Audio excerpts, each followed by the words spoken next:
You will learn about ADF test or augmented decoupler test that is used to find whether a time series is stationary or not. If you are developing an Ariba model, one of the assumption of the model is that your time series has to be stationary.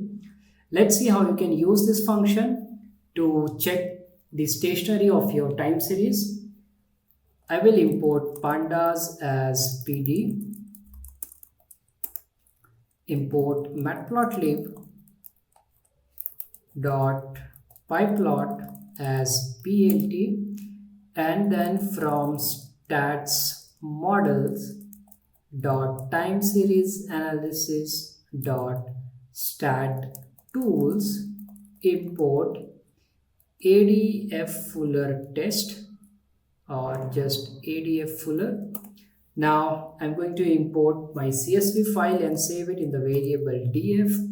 I will write here pd read underscore CSV, and then I will pass the CSV file name, which is sample underscore time underscore series dot CSV, and then I will pass the parameter parse underscore dates. So I'm going to assume the date column to be of date time, and that's why I will pass this date column here. And then index column, I want to keep this date column as the index column, so I will pass date here.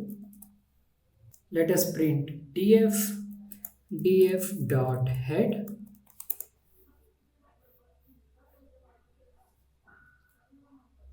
So here in the output, you can see that this is the CSV file, and in this data frame we have this date column and the number of passengers, and you can check the data types here. I will write here df dot dtypes, and the passengers data set, the passengers column is of type float. Now I will plot this passengers column. I will write here plt.plot df, and then I will give a name here by passing the parameter label, and then here I will type airline passengers, and then I will write plt.show, and here in the output you will see, so this is our data set here. On the y-axis we have the number of passengers, and on the x-axis we have the date here. Since there are so many dates here, so the format is not looking great here. If you increase the chart size, you will be able to see this format in a better way. So let me tell you how you can do that. Here you just have to pass plt.figure, and then figure size is equal to, let's say I will write here 10 to 5, and now let's see the output. So here you can see the dates clearly visible now, so you can just increase the plot size. Now let's do the ADF test on this passengers variable to find whether this is stationary or not. So stationary means when your data set has equal mean and variance, so it becomes stationary, and when the mean and variance are not equal, so it is not stationary. Now here you will see there is an increasing pattern here, or the increasing trend in the data set. So the mean and variance is not constant all over the time. That means this data set or the variable passengers is not stationary.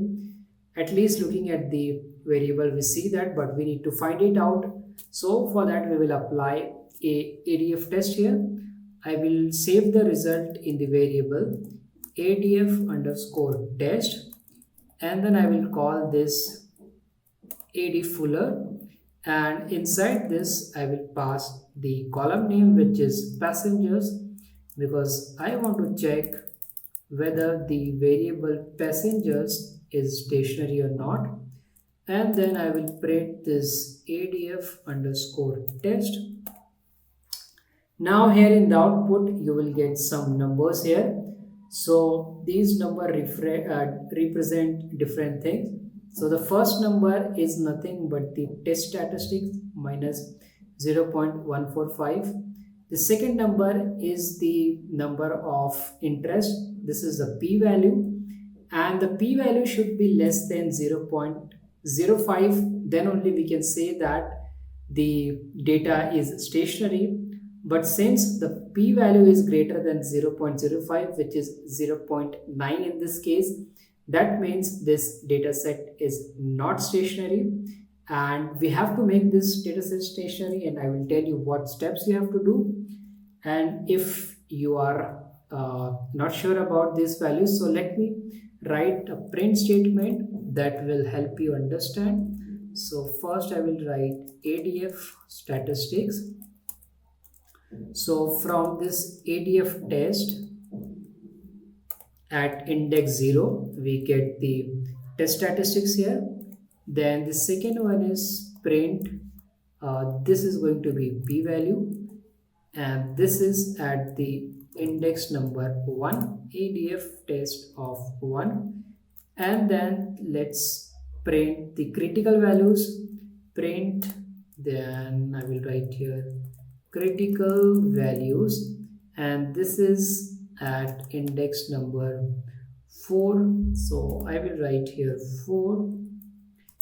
And now here you see, so this ADF, the test statistics is minus 0.145 and so on. P-value is 0.9, which is greater than 0.05, and these are the critical values at 1% level of significance, 5% level of significance, and 10%. Now to make this data set stationary, we will apply differencing. So what is differencing? In differencing, you will subtract the current value with its previous value. So from 49 you will subtract 54, then from 58 you will subtract 49, and so on. So that is the first order of differencing. And even if after applying the first order of differencing your data set is not become stationary, then you can subtract, then you can take the second value and subtract 2 values from it. So that will be the second order of differencing. Now let's try the first order of differencing and see if the data set becomes stationary or not. So I will make a new column, df of differenced, and then I will call this passengers column, passengers, and then you just have to call the method diff, that's it. And then you will have to call df dot dropped na in place is equal to true, because when you will take this value to subtract this one, you will get a null value in this place. That is why you have to drop that nan value, and that is why I am calling this drop na function here. Now let us execute our code. Now we will check the ADF test for this new column. So let me print this df.head. So we have this new column here which is differenced. So this is the new column, and we want to check if this column is stationary or not. So I will write here ADF underscore test underscore difference, and then I will call this Adfuller test, and this time on the column differenced, this one, so I will paste it here, and then let us print this ADF test difference. So now if you see, let me print in this format. So instead of ADF test, I will just put this one here, ADF test difference, ADF test difference, and ADF test difference. Now here in the output you will see the test statistics is now minus 5.19, and the p-value is now, this is very less, you see, up to 0.6, that means 0.00009. Now the p-value has become less, it is less than 0.05. So now you can say that your data set is stationary. So when you build your ARIMA model, there is one parameter D. So there are total three parameters P, D, Q. The D parameter is the difference parameter, and in D you will write D is equal to 1 because after applying a differencing of one order, your data set has become stationary. So this is how you can use Adfuller test to check whether your data is stationary or not. And if it is not stationary, you can apply differencing and you can make your data set stationary, and then you can use it to develop your ARIMA model. I hope you enjoyed this video. If you like my video, you can subscribe to my channel. Thank you for watching.